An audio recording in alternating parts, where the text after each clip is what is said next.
Hello everyone, welcome to Reliable Academy and my name is Rahul Tiwari, founder and director of Reliable academy.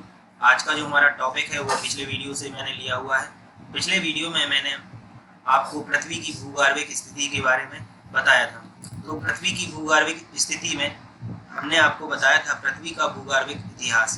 तो उसके अंदर 5 युग पड़े हुए थे हमने। First pre Palaeozoic, second Palaeozoic, third Mesozoic, fourth Cenozoic और फिफ्थ मेसोजोइक।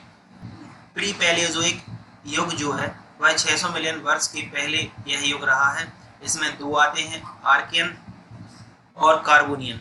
फिर पैलियोजोइक में कुछ आते हैं कल्प, मेसोजोइक में कुछ कल्प आते हैं, सेनेजोइक में कुछ कल्प आते हैं और मेसोजोइक के अंदर कुछ युग आते हैं। आर्कियन प्री कैम्ब्रियन जो है वो यह प्री पैलियोजोइक के हैं। फिर कार्बोनियन, ऑर्डोवोशियन, सिल्यूरियन, डिवोनियन, कार्बोनिफेरस और पर्मियन ये है पैलियोजोइक के अंदर। और पैलियोसीन, इयोसीन, ओलिगोसीन, मायोसीन और प्लायोसीन ये है सेनेजोइक के अंदर। फिर मेसोजोइक के अंदर है ट्रायसिक, जोरासिक, क्रेटेसिक और मेसोजोइक के अंदर है प्लीस्टोसीन और एलोसीन। जिनको ये चीज समझ में नहीं आ रही है कि यह मैंने क्या लिखा है, वह हमारी इसके पहले वाली वीडियो देखिएगा, पृथ्वी का भूगर्भिक इतिहास। उसमें सिर्फ यही बताया ये सब होते क्या है। इसके बाद इस वीडियो में मैंने इन पर थोड़ा सा डिटेल चर्चा की हुई है, जो एग्जाम में क्वेश्चन भी निकल के आते हैं उन पर बात की हुई है। प्री पैलियोजोइक युग, इसमें दो युग हैं, एक है आर्कियन, दूसरा है कैम्ब्रियन। तो आर्कियन युग में जीवाश्मों का पूर्णतः अभाव था और साथ में चट्टानों में ग्रेनाइट, नीस, सोना और लोहा पाया जाता था। तो जीवाश्म बिल्कुल नहीं थे और चट्टानों के अंदर ग्रेनाइट, नीस, सोना और लोहा पाया जाता था। फिर प्री कैम्ब्रियन युग में रीढ़ विहीन जीवों का प्रादुर्भाव हो गया था। गर्म सागरों में मुख्यतः नर्म त्वचा वाले रीढ़ विहीन जीव थे। रीढ़ युक्त जीवों का अंत में प्रादुर्भाव हुआ, मतलब प्री कैम्ब्रियन युग के अंत में जो है वह रीढ़ युक्त जीवों का अंत में प्रादुर्भाव हुआ, परंतु स्थल भाग पर कोई भी जीव नहीं था। मतलब जो भी रीढ़ विहीन या रीढ़ युक्त जीव जो थे वह थे सिर्फ समुद्री भाग में, स्थल भाग में कोई नहीं था। भारत में इस काल में अरावली पर्वत तथा धारवाड़ चट्टानों का निर्माण हुआ। आप सभी को मालूम है अरावली पर्वत विश्व की सबसे पुरानी प्राचीन पर्वत श्रृंखला है। ठीक, तो उसका निर्माण किस युग में हुआ? तो हम याद रखेंगे प्री पैलियोजोइक युग के प्री कैम्ब्रियन एपोच में। पैलियोजोइक, पैलियोजोइक में फर्स्ट है कार्बोनियन। कार्बोनियन के अंदर कार्बोनियन युग में सर्वप्रथम स्थल भागों पर समुद्रों का अतिक्रमण हुआ। समुद्र का जो जल था वह स्थल भाग में आया। औषधि सेल का निर्माण इसी युग में हुआ। चट्टानें 3 प्रकार की होती हैं, कायांतरित, औषधि और आग्नेय। तो उसमें औषधि सेल का जो निर्माण है वह कार्बोनियन युग में हुआ। भारत में विंध्याचल पर्वतमाला का निर्माण हुआ और यह आपको पता होगा मध्य प्रदेश में है विंध्याचल पर्वतमाला। तो कार्बोनियन युग में इसका निर्माण हुआ है। इसी काल में सर्वप्रथम वनस्पति जीवों की उत्पत्ति हुई। यह जीव बिना रीढ़ वाली हड्डी के थे। इसी समय समुद्रों में घास की उत्पत्ति हुई। फिर है नेक्स्ट ओडोवोशियन। इस काल में सागरीय वनस्पतियों का विस्तार हुआ। समुद्र में रहने वाले जीव उत्पन्न हुए। स्थल भाग अभी भी जीव नहीं था, मतलब स्थल भाग पर अभी भी जीव नहीं था। और पहली मछली का जन्म जो है वह ओडोवोशियन युग में हुआ। नेक्स्ट है सिल्यूरियन। इस काल में रीढ़ वाले जीवों का सर्वप्रथम आविर्भाव हुआ। समुद्रों में मछलियों की उत्पत्ति हुई। इस काल में प्रवाल जीवों का विस्तार मिलता है। प्रवाल जीव या मूंगे वाले जीव कहलाते हैं। यह स्थल पर पहली बार पौधों का उद्भव हुआ। इसी समय स्कैंडिनेविया, स्कॉटलैंड के पर्वतों का निर्माण हुआ। डिवोनियन, डिवोनियन में पृथ्वी की जलवायु समुद्री जीवों के लिए, विशेषकर मछलियों के लिए सर्वाधिक अच्छी थी।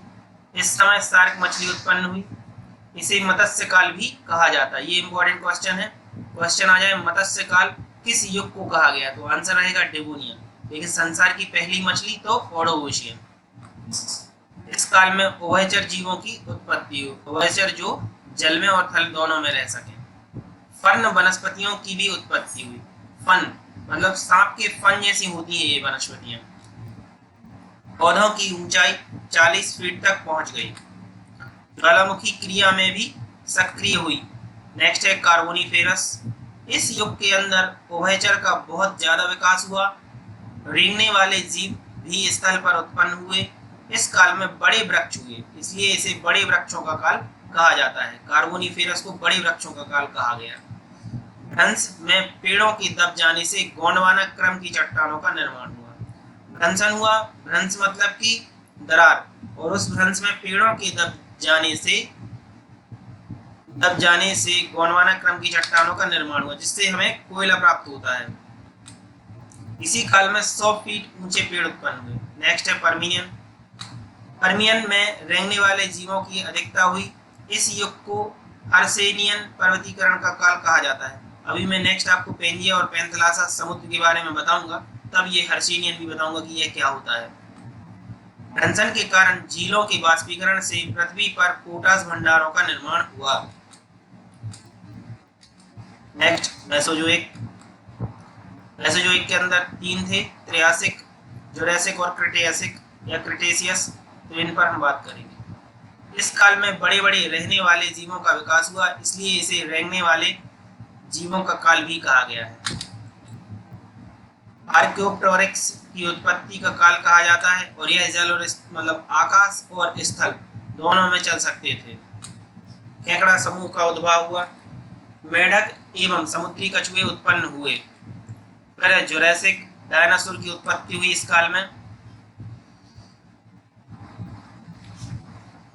क्रिटेशियस, इस काल में एंजियोस्पर्म अमृतजीवी पौधों का विकास हुआ। नेक्स्ट है सेनोजोइक। यहाँ ये बहुत ही इंपॉर्टेंट है, इसके पहले के काल भी इंपॉर्टेंट है, लेकिन सेनोजोइक बहुत इंपॉर्टेंट। इसका ओलिगोसीन, मायोसीन और प्लायोसीन बहुत ही इंपॉर्टेंट, क्योंकि हिमालय का निर्माण हुआ। एलियोसीन, छोटे स्तनपायी चूहे आदि का विकास हुआ। इयोसीन, रेंगने वाले जीव प्राय विलुप्त हो गए, प्राचीन बंदर उत्पन्न हुए। और ओलियोगोसीन, मनुष्य के पूर्वजों का संबंध इसी काल से है। उसी काल में पूंछहीन का आविर्भाव हुआ।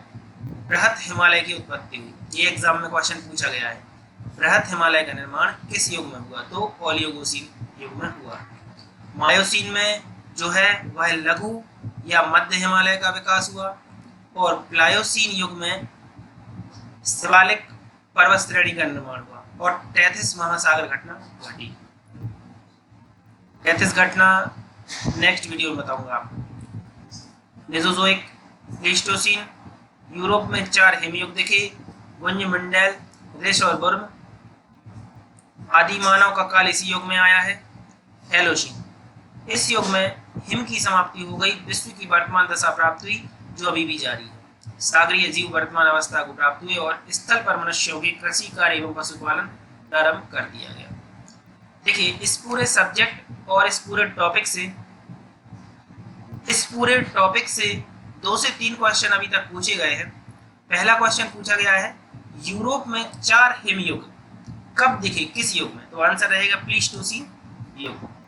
दूसरा क्वेश्चन, आदि मानव का काल किस युग से संबंधित? तो प्लीस्टोसीन युग से संबंधित है।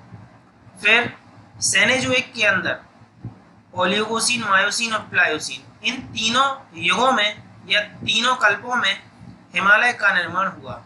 महान हिमालय, लघु हिमालय और बृहद हिमालय। तो ये कुछ इंपॉर्टेंट क्वेश्चन हैं, इनको हमें याद करना है। ठीक है गाइस, वीडियो अच्छी लगी, थैंक यू गाइस। वीडियो अच्छी लगी हो तो वीडियो को लाइक शेयर कीजिएगा, और हमारे चैनल को जल्द से जल्द सब्सक्राइब कीजिएगा। और जिनको यह वीडियो समझ में नहीं आई है, वह हमारी इससे पहले वाली वीडियो देखिएगा, आपको समझ में आ जाएगा मैंने ये क्या बताया है। धन्यवाद दोस्तों।